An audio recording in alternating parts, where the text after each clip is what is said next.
Assalamualaikum warahmatullahi wabarakatuh. Perkenalkan, nama saya Farah Ali Raida dengan NIM 1922311098. Di sini saya akan mempresentasikan hasil tinjauan literatur survei konsumsi pangan dengan web-based dietary assessment tools.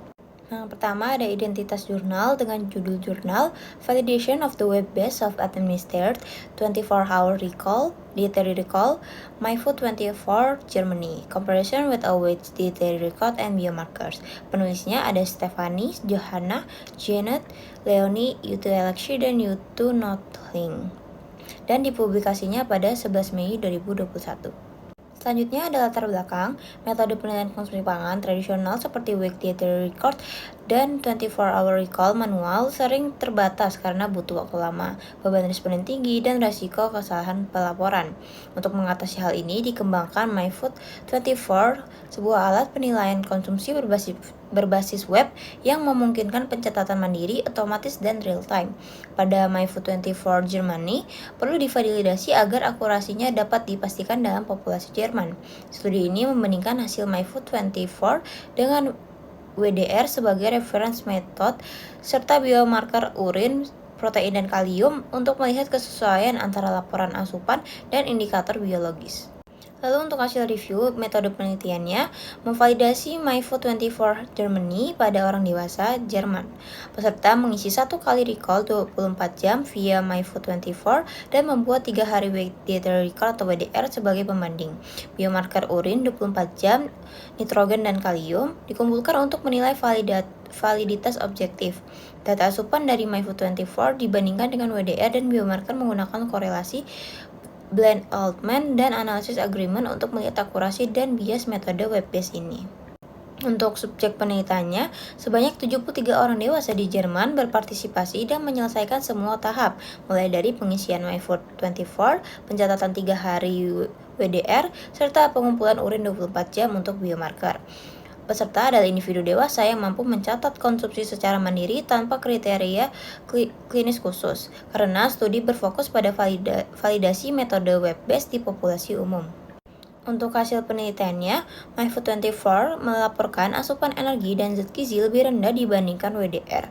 Ada kecenderungan underreporting. Korelasi dengan WDR rendah sampai sedang. Artinya, pola konsumsi tertangkap tapi akurasi absolutnya masih lebih rendah. Protein dan kalium paling besar selisihnya. MyFood24 cenderung underestimate di 2 zat gizi tersebut. Korelasi dengan biomarker urinnya juga lemah. WDR tetap lebih akurat dibanding metode web-based. Analisis dengan Blend-Altman juga menunjukkan bias sistematis ke arah underestimate. Nah, meski begitu, MyFood24 tetap layak digunakan untuk survei populasi karena praktis dan low burden, selama menyadari potensi biasnya. Lalu untuk kelebihan dan kekurangan metode, kelebihan MyFood24 ini praktis dan cepat, bisa diakses online tanpa perlu wawancara. Beban responden lebih rendah dibanding WDR dan nggak perlu menimbang makanan. Database makanan luas dan terstandarisasi. Otomatis menghitung energi dan zat gizi, meminimalkan error input manual. Dan cocok untuk studi besar karena efisien dan tidak memerlukan banyak tenaga yang superficial. Untuk kekurangan MyFood24 ini, underreporting cukup tinggi, terutama energi, protein, dan kalium. Akurasi lebih rendah dibanding WDR dan biomarker. Bergantung pada kemampuan responden memilih item makanan yang tepat, bisa terjadi misestimate porsi karena tidak ada penimbangan, dan membutuhkan akses internet dan literasi digital yang memadai. Kesimpulannya, penelitian menunjukkan bahwa MyFood24 Germany dapat digunakan sebagai alat penilaian konsumsi pangan berbasis web karena praktis, mudah diakses, dan mampu menangkap pola pangan responden.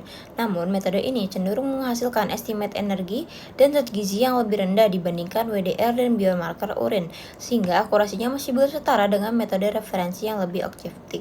Secara keseluruhan, MyFood24 cocok digunakan untuk survei skala besar atau penelitian populasi, asalkan peneliti tetap mempertimbangkan adanya potensi underreporting dalam interpretasi data. Berikut untuk sumber referensinya. Sekian, terima kasih. Wassalamualaikum warahmatullahi wabarakatuh.